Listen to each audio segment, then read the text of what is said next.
Hey everyone, welcome to another episode of the Other Side of Addiction podcast. I am your host, Al Richards, and I just want to say thank you to everyone for joining us today, man. Just greatly appreciate it. Hey, we've got a really good show for you today. We have our guest, Suzanne Thistle. She is a licensed and alcohol and drug counselor with over 2 decades of professional experience, including individual counseling, clinic management, and both clinical and executive director of 2 agencies. She teaches about alcohol and other drugs at a local university and has authored 3 books.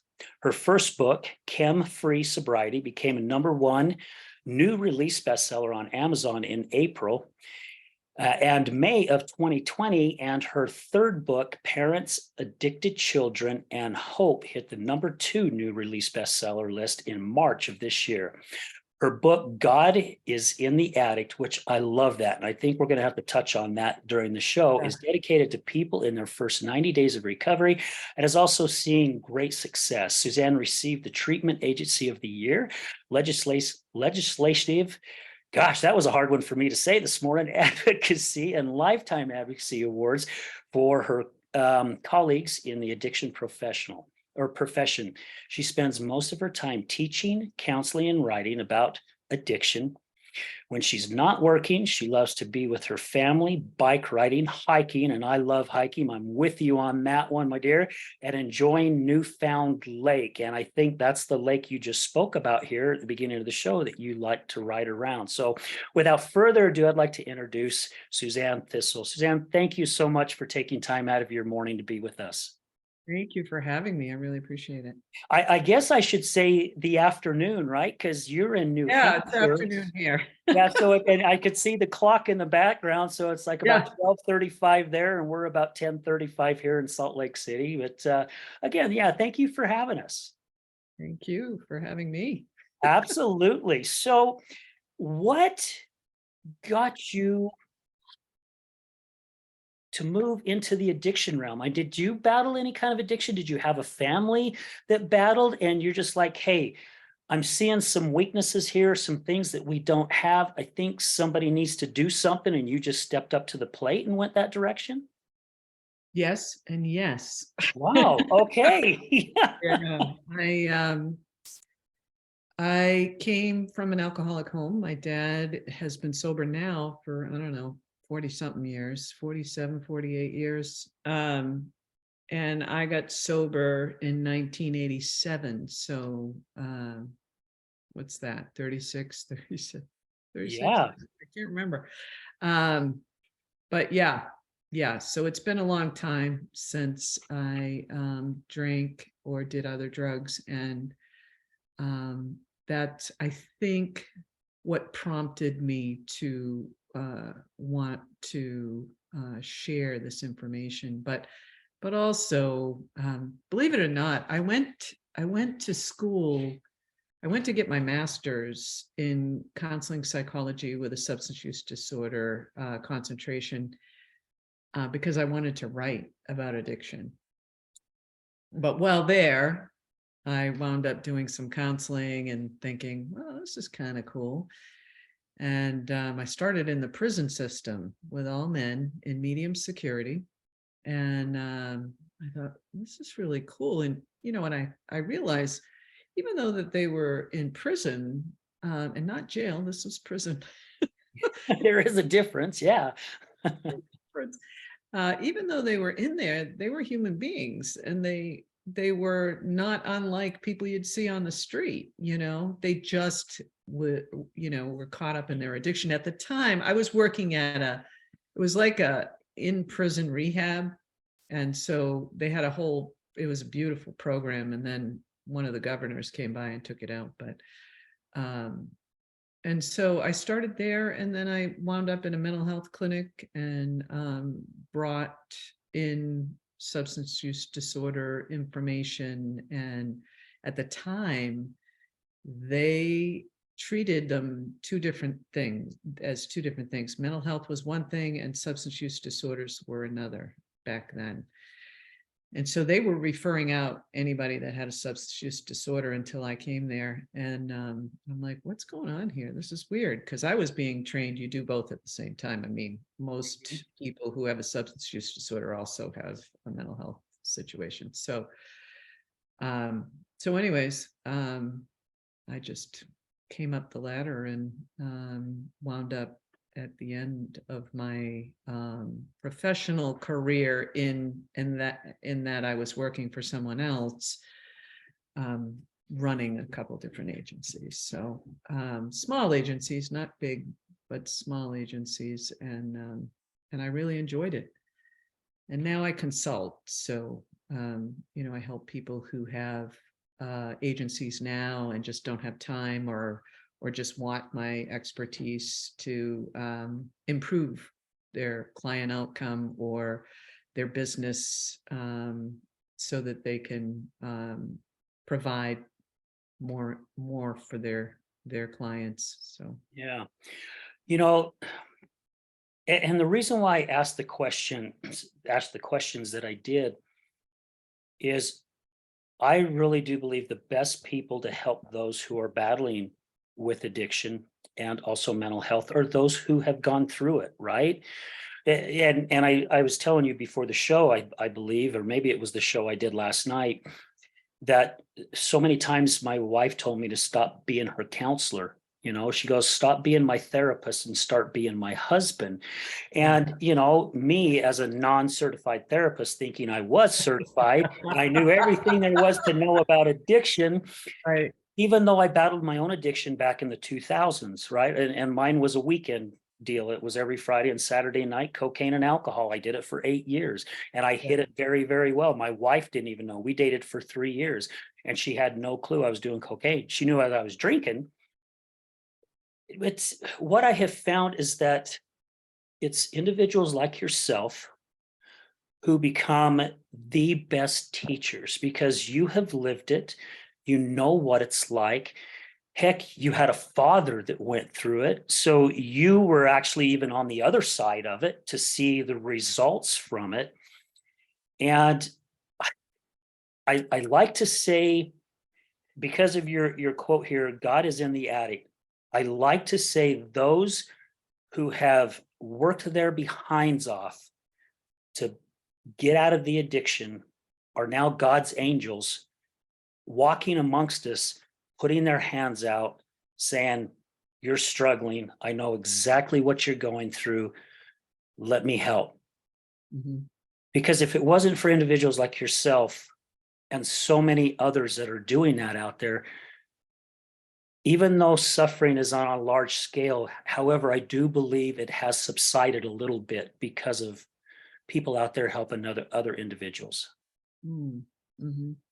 Yeah, it's interesting that you brought up God is in the Attic, that book, because when I wrote that book, I didn't take the time to do as much publicizing as I could have.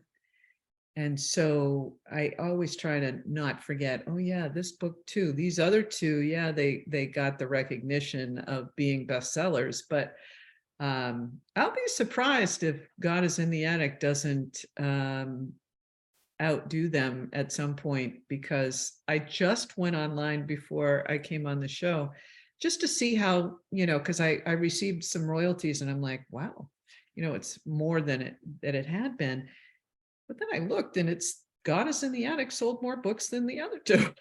So, like, wow, that's weird. I wonder how that happened, Yeah.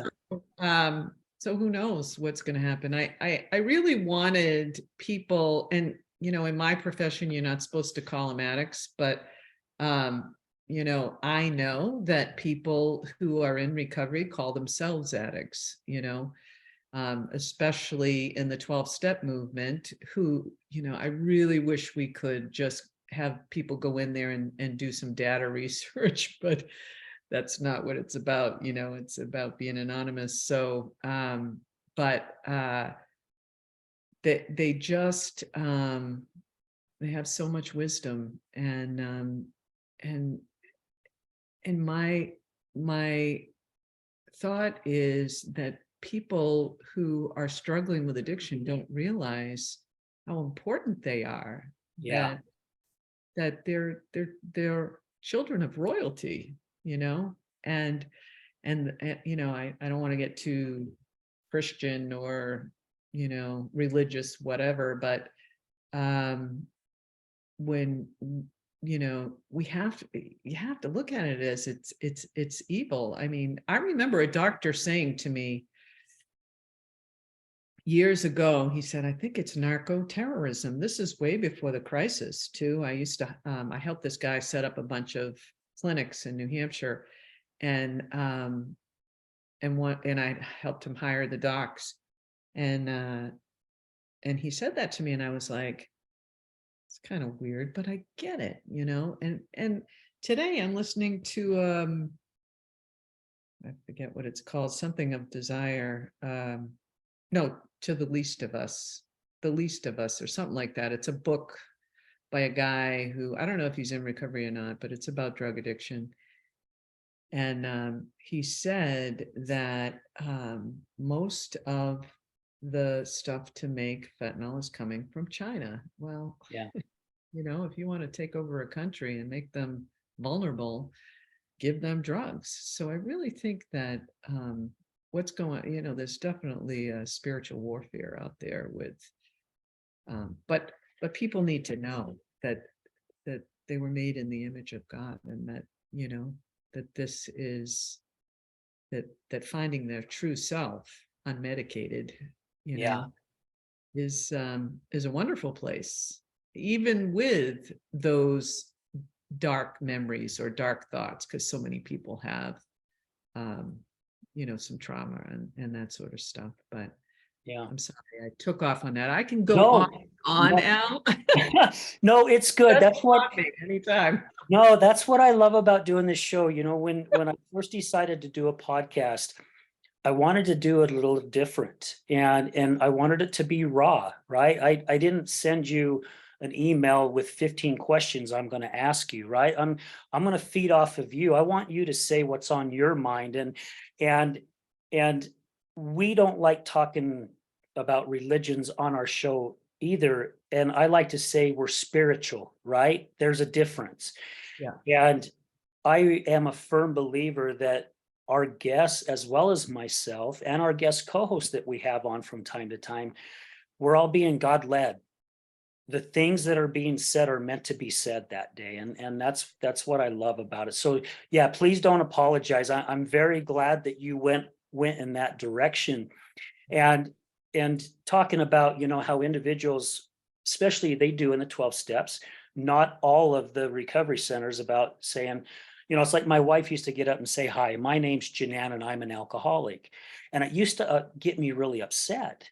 I'm like, why are you labeling yourself?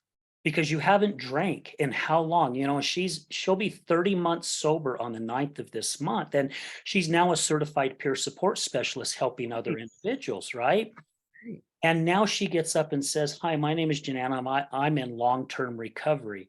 Yeah. So the language here, at least in the recovery community in Utah, they're starting to change. Mhm. That instead of saying I'm an addict or I'm an alcoholic or I'm a sex addict or whatever it may be, it's like I'm in long-term recovery. Mhm. And I really love that statement because I think it means a lot more. Well, if you're in long-term recovery, so if you're in short-term recovery, what do you say I'm in short-term? There's a reason why people say I'm an alcoholic or I'm an addict. And what I've heard is they say that because they need to be constantly reminded that they have something that's trying to kill them.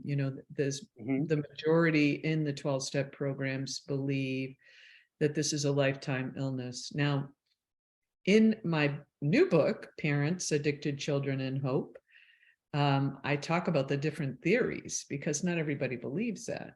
Some believe it's a habit, some believe it's a learned disorder, some believe it's connection, some believe that and some believe it's a disease. And so when they made it official that it's a medical illness, And that's where we're hearing a lot of, um, don't call yourself you're an addict or you're an alcoholic or whatever, um, because people don't say, I'm Sue and I have diabetes, or I'm Sue and I'm a diabetic, you know, Yeah.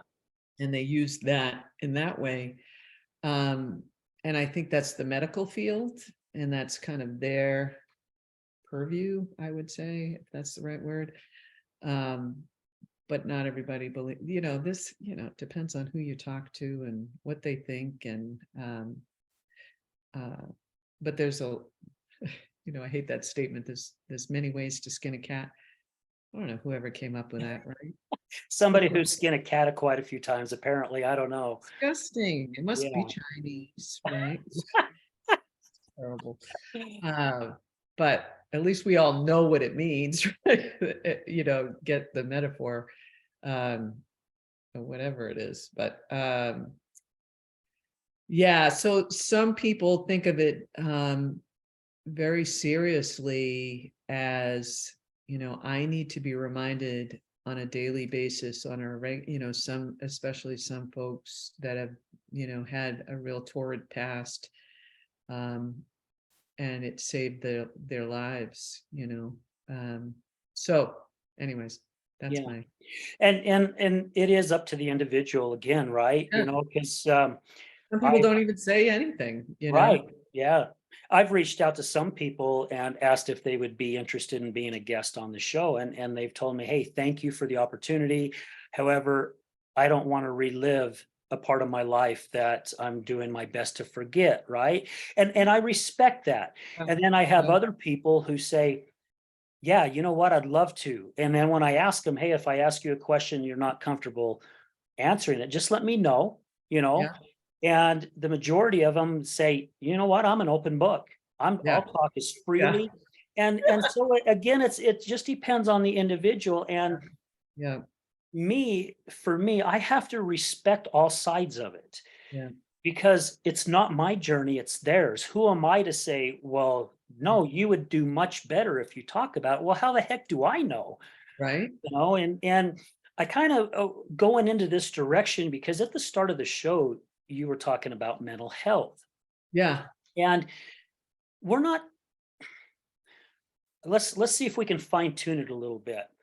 It's not basically mental health when it comes to addiction is in a big variety, right? It's just not someone who, I don't know, had a brain injury and now they've turned into someone that they're not, which actually addiction does that to us anyway, right? It turns us into somebody that we're not. yeah. I think the mental, and please correct me if I'm wrong here, Suzanne.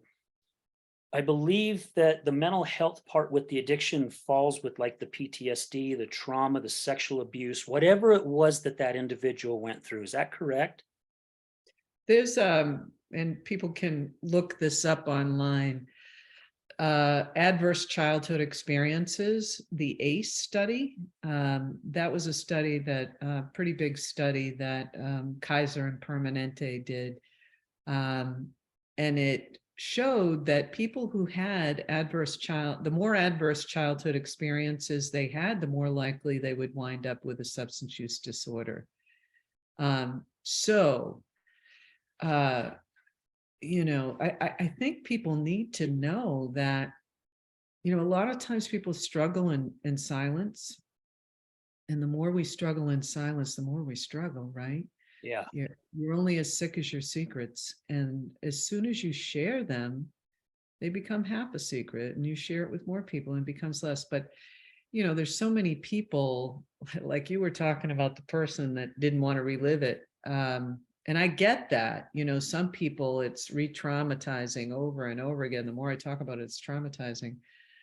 But it's also, it's like carrying a bag of rocks around, and then finally you're letting out one of the rocks and another rock and another, until it's gone. But when you're in it, and you, here's the thing. You're going to relive it over and over again. It's going to come to the surface over and over again until you work through it, the darkness of it. Yeah. So I think, does that answer your question? Yeah. Yeah, it does, because It I fuels addiction. It fuels addiction, yeah, it fuels PTSD, the addiction, yeah. depression, major depression, and a lot of that comes from childhood experiences or war, or, I mean, it could be um, marital stuff Yeah. too, um, Well, even being on the other side, right? Because you talk about helping the parents who have kids that are struggling with addiction.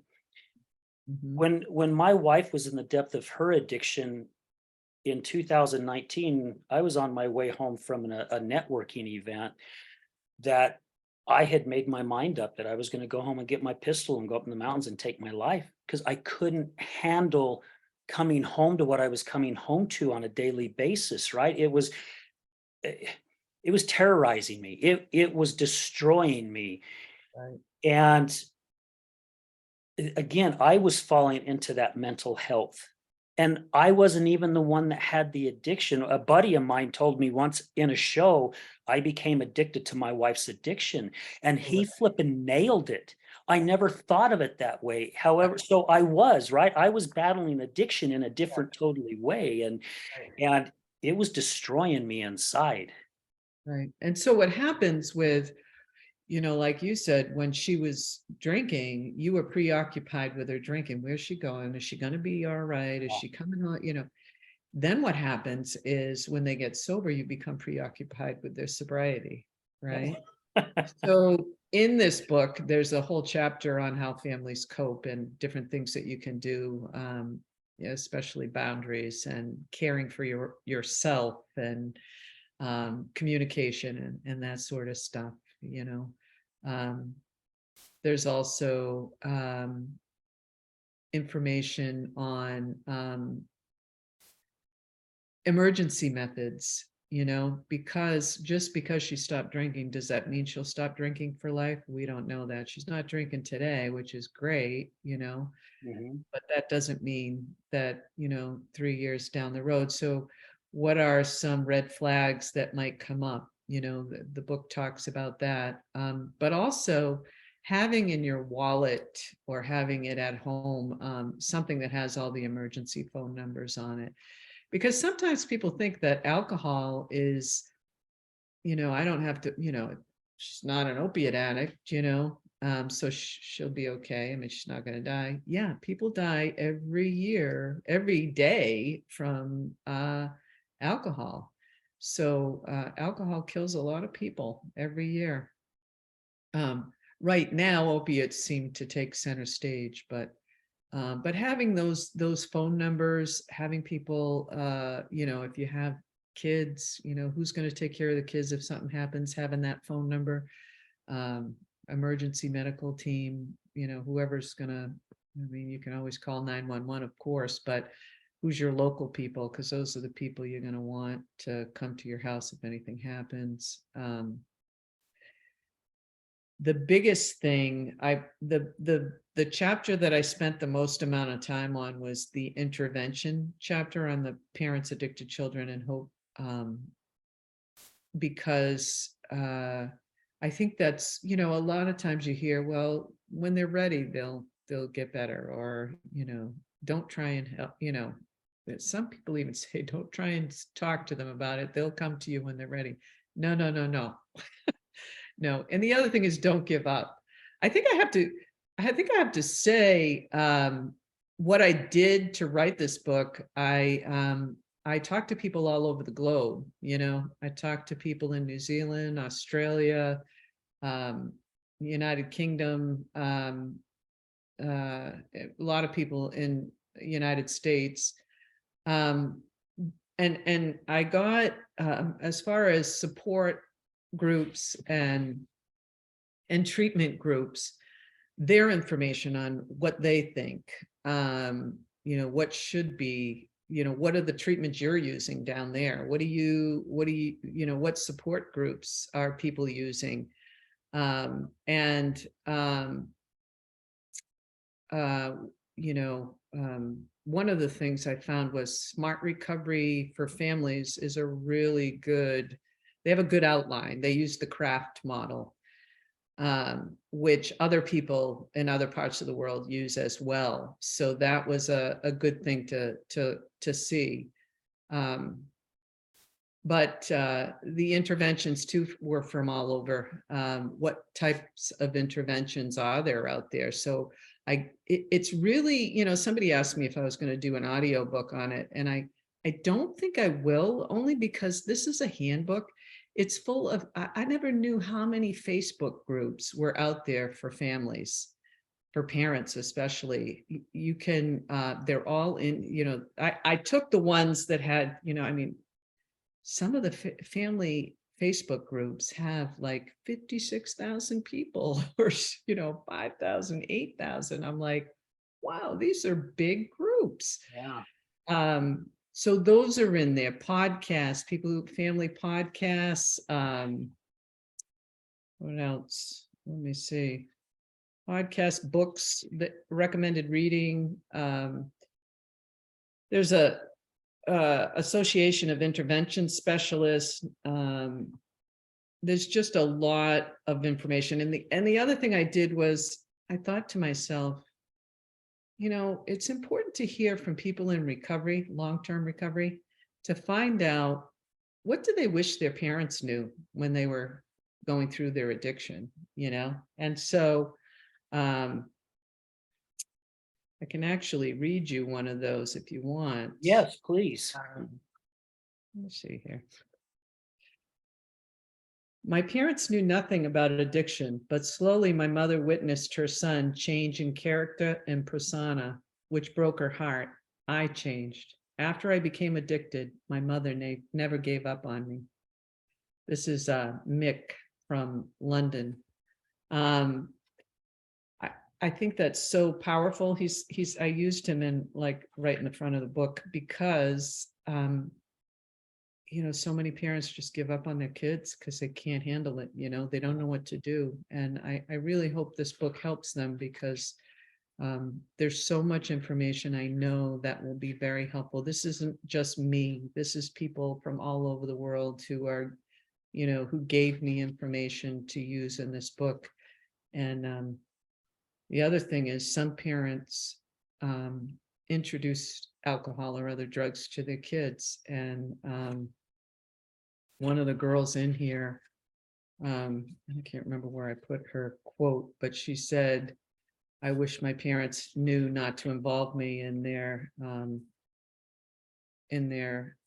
drug use because it ruined my childhood. It took away my childhood or something like that. I'll read you one more. I like their quotes. Nobody could see how alienated from self and from the community I felt. Had they seen my strangling lack of connection, they may have assisted in untangling the knots, and my whole life may have been better. This is Amanda from Texas. Because I talked about the connection theory too, that if you're in a community where someone who's struggling with addiction, to just avoid them and not try and help them, it's not okay. We are one. We're all in this together, and so I'm hoping that some people buy this book, Parents Addicted Children and Hope, and get it into the hands of community members, parents. I know one woman who does parent groups, and she's planning on implementing it into her groups. So anyways, that's a long, I know you've been so quiet. I'm just listening to you. You're sharing this information. And it's great information. Yeah. I don't want to interrupt you when some good stuff is going out there. And you mentioned Smart Recovery and craft. We actually have a craft program here that a place called USARA puts on, and it's people who have been certified to teach these classes because they are parents who have gone through it, right? Who've had a lot of them are. I don't know if all of them are, but a lot of them. actually, They actually, yeah, they train these people Mhm. to host groups. They're trained people, so they're trained in the craft. Yeah. Yeah. And I actually took the program as my wife was just starting her recovery, Oh, right? wow, If I good. would have known about them beforehand, Yeah, because Al-Anon wasn't a fit for me. Okay. And right, and again, I'm not knocking it. I'm not saying that there's anything wrong with them because they're not. They've helped right. thousands and thousands of people. It Absolutely. just wasn't a fit for me. Yeah, And I didn't know where else to go. And if I would have known about these tools beforehand, and like you said, you can now go on social media and there's a lot of support groups out there. And I mean, there's support groups out there. There's one called Clubhouse, and it's people from all over the world that get yeah, on these calls. yeah, And it's great to hear all these different perspectives, right? right. And yeah, so for our listeners, if you have a loved one or a child that's battling, there's so many resources out there. You're not alone, and talk about it, right? Reach out, ask people, don't be embarrassed, don't be ashamed, because I did that. And that's what led me to the direction of thinking about taking my life because I Mm, was keeping it locked in. I wasn't speaking about it. mm, We need to talk about it, and those that have that stigma, let them have that stigma, right? And that's one of our missions here on our show is to get rid of that stigma yeah, because and you know this, Suzanne, it's not the drugs and the alcohol, right? That's just the band-aid. We're suffering inside of something. right. We have that mental illness, whatever it may be, the trauma or whatever has happened to us in our life, and we're numbing ourselves because we don't want to feel those feelings anymore. And before we know it, the addiction has got its claws in us so flippin' deep, then we don't know how to get out of it because we can't let go because Mhm. we rely on it so heavy. And you mentioned earlier about the alcohol. I really thought my wife was doing her best to pull the wool over my eyes, right? When she would stop drinking and she'd be laying in bed just shaking and have the cold sweats. And she's like, you need to go get me a bottle right now because I'm going to die. And I would call BS on it. It's like, oh, bull crap. You're just trying to get me to go get you a bottle so you can drink again because I didn't know. I Right. had no clue. I thought she was playing the manipulating game with me like addicts do, right? We're very good manipulators. And Mhm. then she ended up going to a recovery place here and I happened to sit down with her counselor or her therapist that she was working with. And I was telling her, I says, "Oh yeah, she's trying to pull the wool over my eyes all the time. She's trying to get me to go buy the bottle because she says she's gonna die." And she goes, "Al, she is 100% correct." And I was like, Yeah. "What?"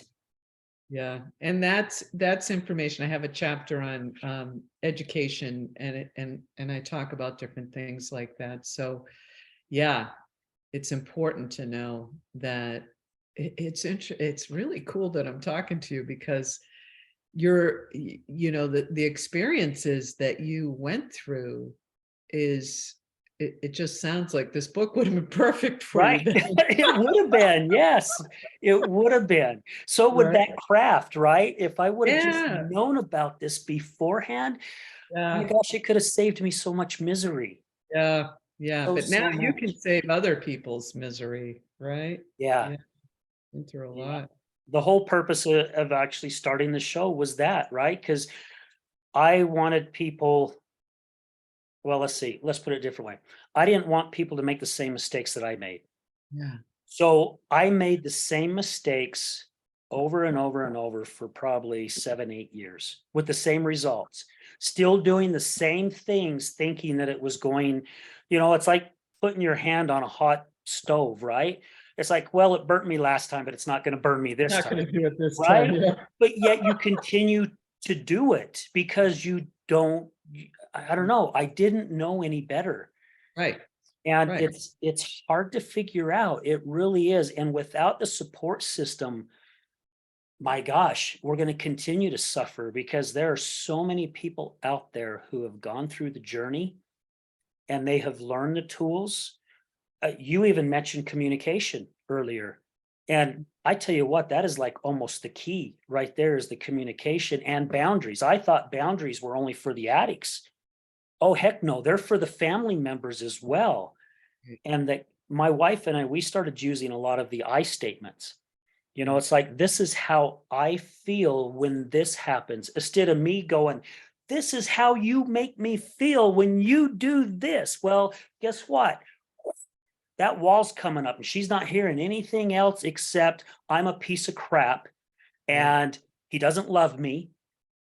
But we don't realize, however, we don't realize we're doing that to the individual. Right.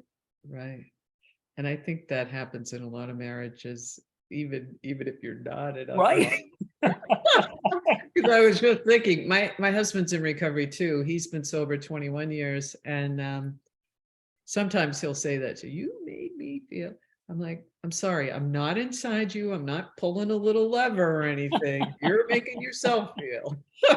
Yeah, Don't yeah. do feelings inside other people. Well, it's our choice how we feel, right? No Right. one makes us feel a different way. Right. It's how we choose to accept whatever it is that they're saying. And my wife and I will throw that at one another too. I think we do it just to kind of stick a little spoke or a stick in the spoke, just to trip us up a little bit to, oh, okay, wait a minute here. Know you're alive when. Yes, When you yes, stick yeah. that in. I was thinking about when you were talking about not understanding some things, and um, so in chapter 3 is substance use education and awareness. Fixing a problem must start with admitting one exists. Um, in other words, you can change if you understand the issue and how it affects you. So anyways, in this chapter, there's neurobiology, just in layman's terms, um, transitional stages, when, understanding that when kids go from grade school to middle school, or middle school to high school, or high school to college, those are vulnerable times for them to become addicted. um, Addiction timeline, how it progresses, stages of progression, um, co-occurring disorders, feeling not good enough, those sort of things. Talk a little bit about social media, because we can't not talk about that today, and how that affects things, how you can, I talk about drug testing wipes, and how you can kind of get a feel for whether your kid is drinking or using other drugs, and loss of control, and that sort of stuff.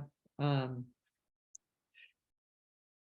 the other thing I wanted to make sure I say is that with support and treatment programs, one of the things I did was I selected the ones I was kind of cautious about which ones I put in here, because I wanted to make sure that I selected the ones I think that were the most helpful. So when people look at, when people think about kind of going it on their own, that's of course an option. But having this book and being able to say, well, these are the ones that she chose. Um, Al-Anon, of course, I did it in alphabetical order. So Al-Anon is, It's right up there. Yeah. is anonymous. What I did was I did interviews with a lot of these guys, and then I put the information that they gave me, so it explains their program, how to get in touch with them, where their webpage is. Families for Addiction Recovery, I spoke to them up in Canada. Family Drug Support in Australia and in New Zealand. Helping Families Help is an online one. Naranon, of course, Smart Recovery, Parents of Addicted Loved Ones. So, all of these different programs. I'm not going to name off all of the other the Facebook groups and all of that. You'd have to buy the book to get that. Yeah. Uh, Oh, go ahead. Go ahead. No, and just reintegration after treatment. We talked about that a little bit. What do you do when they finally get help and they're in treatment? One of the things I wish I had this book when I was, the director of the agencies or even the clinical director, because I would have given them to families. We just didn't have time to work with the families during that time. We didn't, both of them were nonprofit, and so we didn't have a lot of money. And so we did the best we could by answering phone calls, and if they stopped by or whatever. Usually when we talk to the family, they're in tears, what do we do? How do we do it? I wish I had this book to give them. And that's what I hear so many times. If you look at reviews online about the book, you'll see, I wish I had this book when my kid was, younger. So it's definitely a great handbook for parents. And the other thing that is a really good book, and your wife might like it, is the Chem-Free Sobriety book. That's 101 stories of people from all over New Hampshire. When we were getting money during the opiate crisis, we were getting all the money was earmarked to medication addiction, opiate medication treatment, MAT.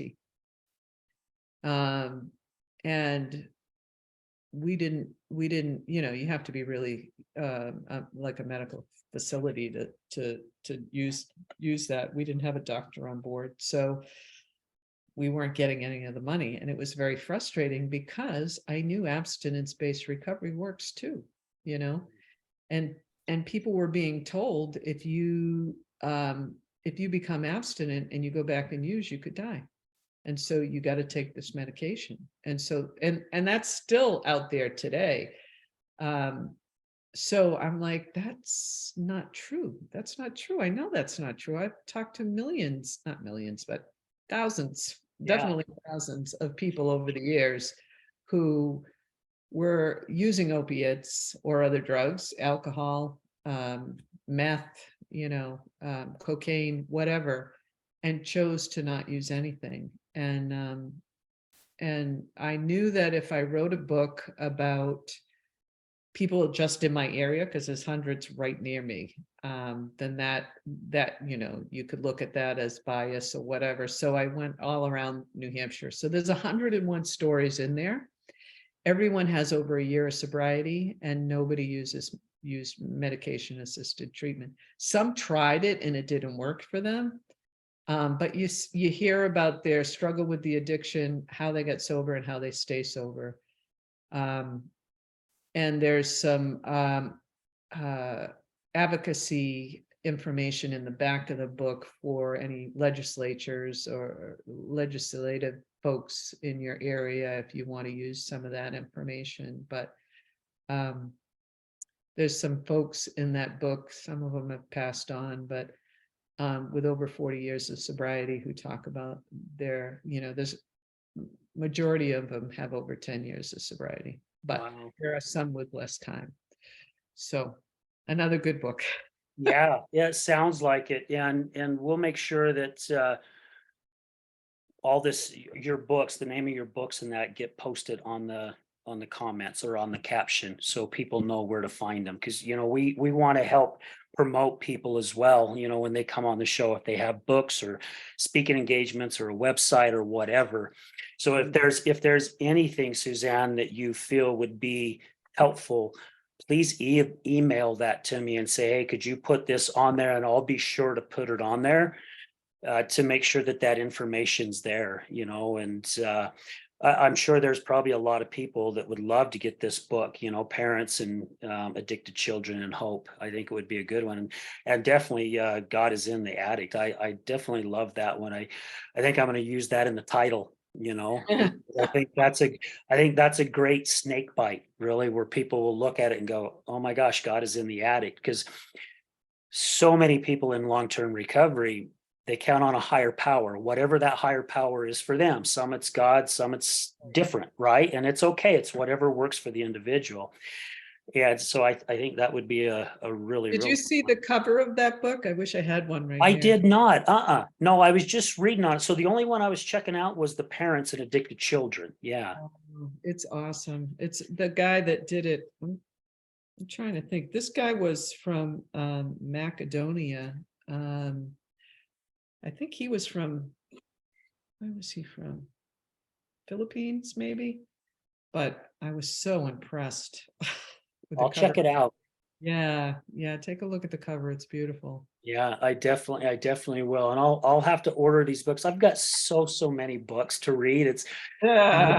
doing this show a little over 2 years now, and there's been quite a few of our guests who have written books like yourself, and some of them send them to me, and I've got like all these stacks of books that I'm doing my best to get through. And I'm a very slow reader. Yeah. Very slow reader. I can do about 15 minutes of reading and then I'm like, okay, yeah, I'm done. Yeah. So I'm really doing my best to program myself to spend more time on reading, even if it's just like every couple hours in the evening time, if I just get up and maybe just read one chapter a day or something, because reading is good for us, right? It's very good. And a lot of people say, well, get audibles, because those are even better, especially if you don't like reading. And I still haven't done that. My schedule's so busy just working two jobs and then building my speaking career up and then also working on getting our show out there even more. I've just got so much on my plate. Sometimes the day's gone and I'm like, oh my gosh, there's still a half a dozen things or more that I still need to do. And plus, I have to make sure I give my time to my wife because, I don't want her to feel like she's just being alone all the time. And so I'm working my best to give her the husband time that she deserves. Nice. That's nice. Yeah. Hmm. What else can you share with our listeners with the experience and the people that you have interviewed? Is there anything that kind of comes to mind that you could share with us? Well, just so you know, God is in the Attic and Chem Free Sobriety are both Audible books. There's well, they're paperback too, but they're both in Audible. And what I Okay. found for me when I listen to Audibles, I go for a walk or I go, when I exercise, I just put it in and makes it so I don't feel the pain as much. Yeah. Good Um, but point. also, but also these books are very easy to read. The Chem Free Sobriety book, like I said, it's 101 stories, and I was so excited that this one woman, I went in, she works at the secondhand store nearby, and I went in and I sat in this rocker, and I was like, oh, I really like this rocker. I've been looking for a rocker for a long time. She goes, Are you the LADAC? And I said, Yeah. She goes, Well, I was your client like 13 years ago or something. And you wrote that book, Chem Free Sobriety, right? I said, Yeah. She goes, I read one of those stories every day. And I just wanted to cry. I'm like, oh my God, that's so awesome. Right? Yeah, so many people, it's funny because everybody reads differently. Like I've heard people, she locked herself in her house for the weekend and read the whole thing at once. Oh, wow. Free sobriety, and that's like 400 pages. Um, but some people are like, I just read, a few pages a day or something. And so, Yeah. whatever works. But people can find me on LinkedIn, Suzanne L. Thistle, MAMLADC. Okay.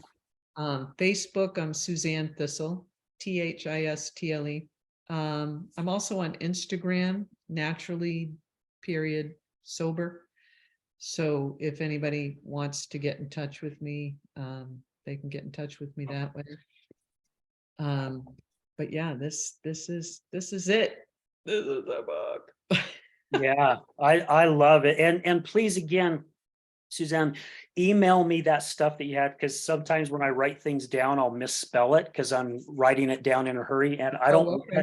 I don't want to misspell it. I want to make sure everything's All right. on there the correct way so people can find you. And for our listeners, I highly recommend checking out Suzanne's books, man. Get on Amazon and get those books. And they're not very expensive at all. They're actually very affordable. I was checking them out before we got Suzanne on the show. And I love that you share resources.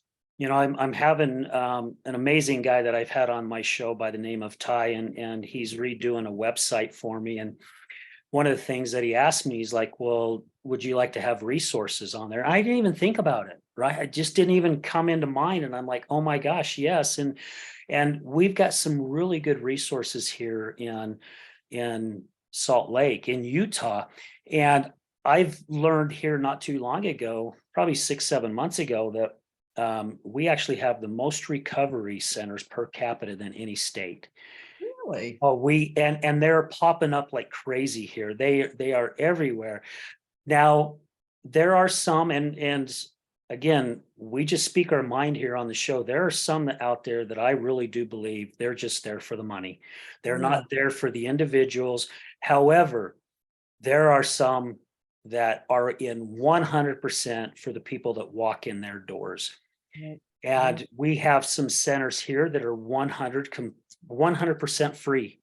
You don't have to have insurance, and they're self-funded, which Wow. is so cool. So I'm just going to throw their names out because I think so highly of them. We have the Other Side Academy, which is downtown Salt Lake, and they're called TOSA. So, TOSA for short. And they've been going, I think, since 2010, 2011. And it was based off of a program in California called Delancey Street.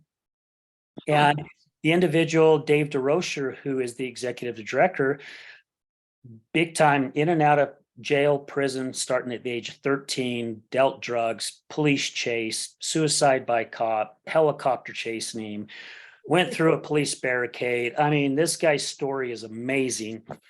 And he now travels all over. Matter of fact, he just came back from Europe, going in there and talking to the prison people.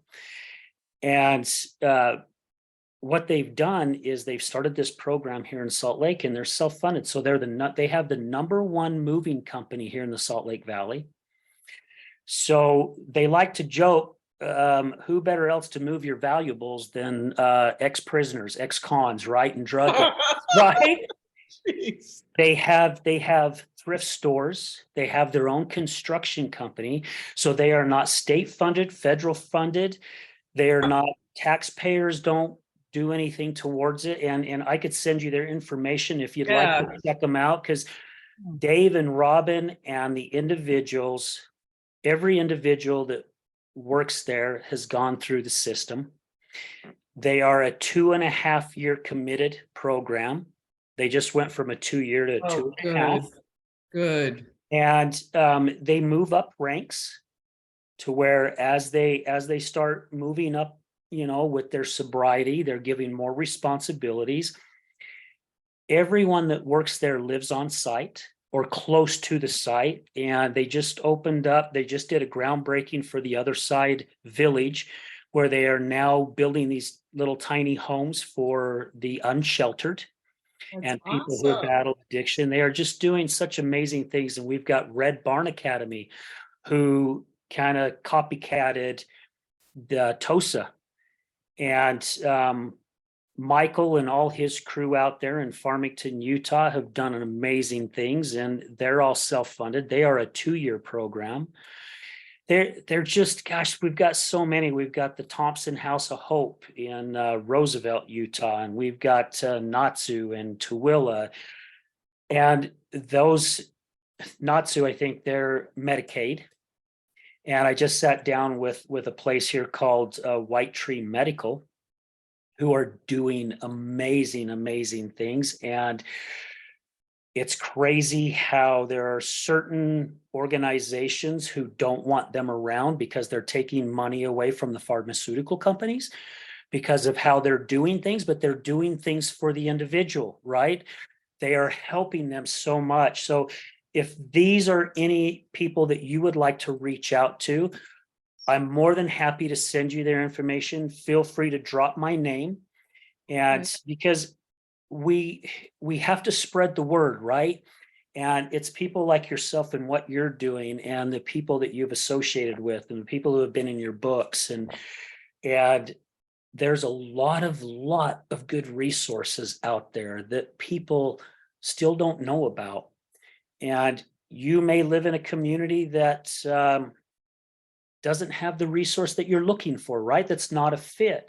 However, if you get with Suzanne or you get with us here on the other side of addiction, we have resources.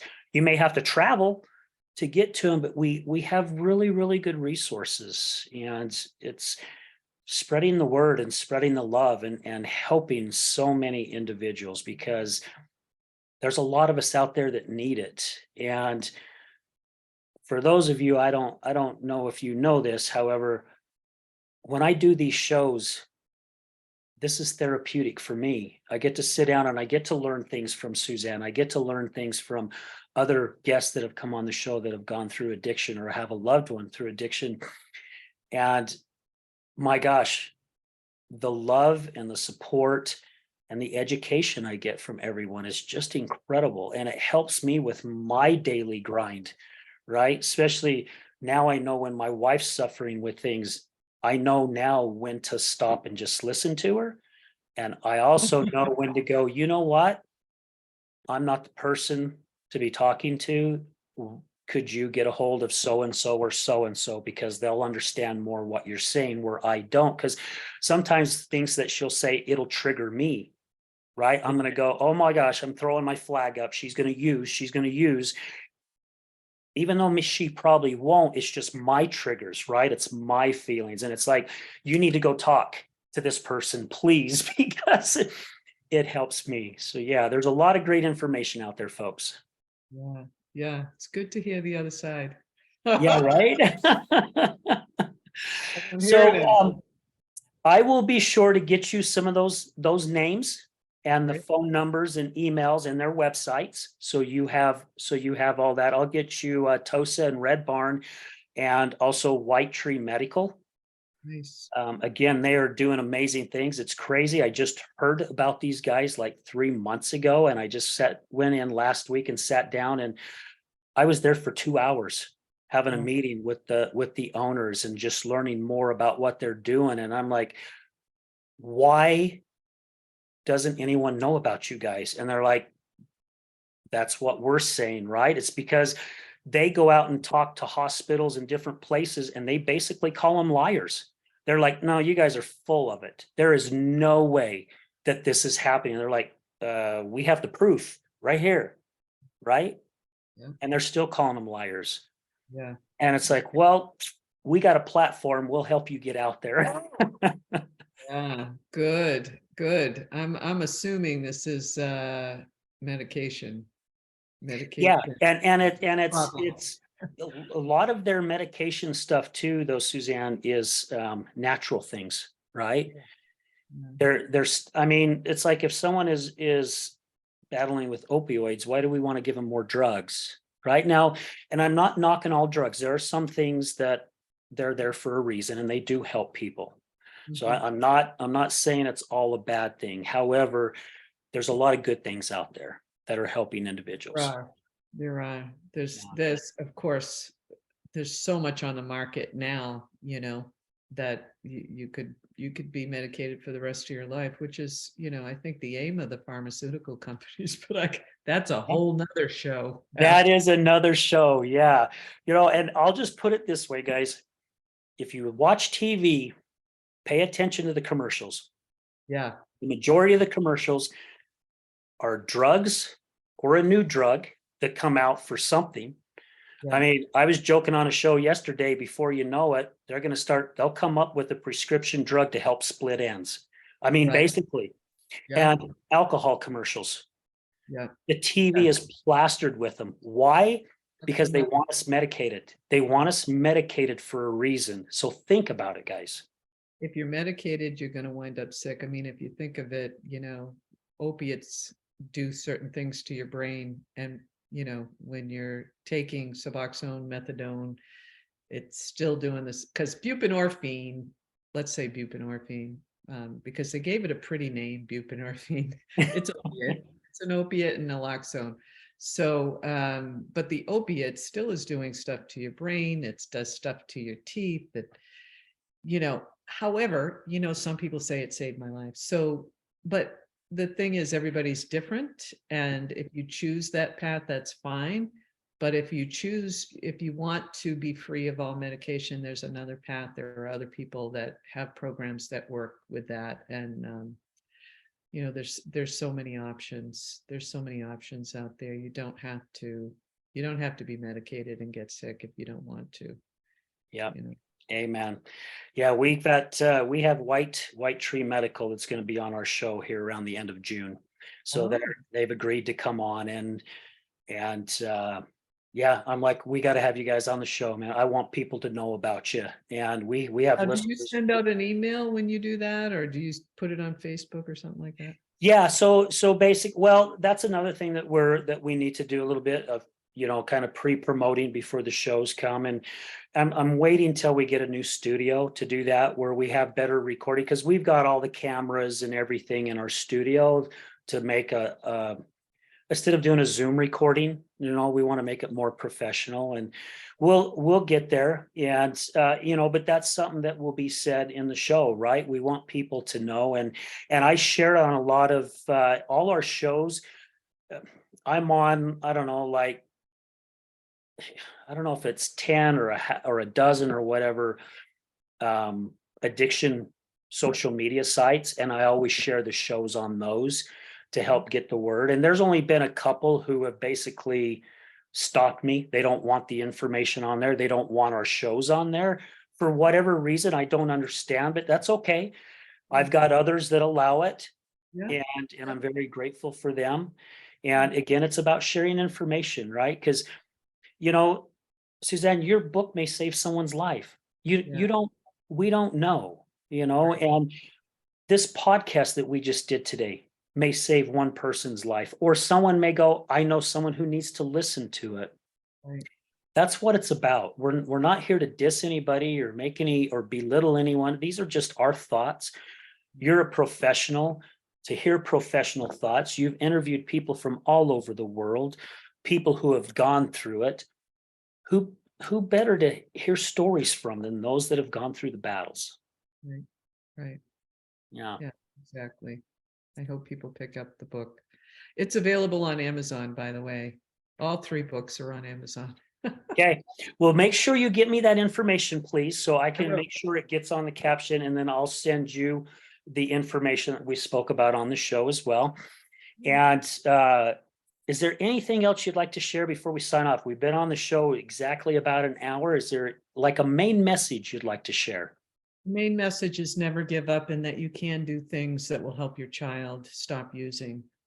So don't ever think that you're not a power of influence, because you are. I love it. Great message. Right. Well, Suzanne, thank you so much for your time, and please stick around when I hit stop record. I just chat with you just for a second. But again, thank you so much for taking time out of your day and being with us, and for sharing all this incredible information that you shared with us today. Just greatly appreciate it. And we Thank just want to say, hey, thank you to all our listeners, all our sponsors, all our guest co-hosts, all our guests. Guys, we couldn't do this without you, and you guys are the ones that's helping this grow. I'm still in shock that we've been doing this for 2 years. From what I understand in the podcast industry, if you make it past 6 months, you're doing pretty well. And if you make it past the year, you're doing really good. And here we've gone 2 years. So I'm very blessed and very grateful. And this is where I get emotional. It wouldn't happen if it wasn't for you guys. So thank you very much. We're going to end you with this as we do at the end of every show. Oh, and thank you, Resilience Talk Network. I almost forgot you guys. Thank you so much for everything that you do. Remember, addiction is giving up everything for one thing, and recovery is giving up one thing for everything. We're out.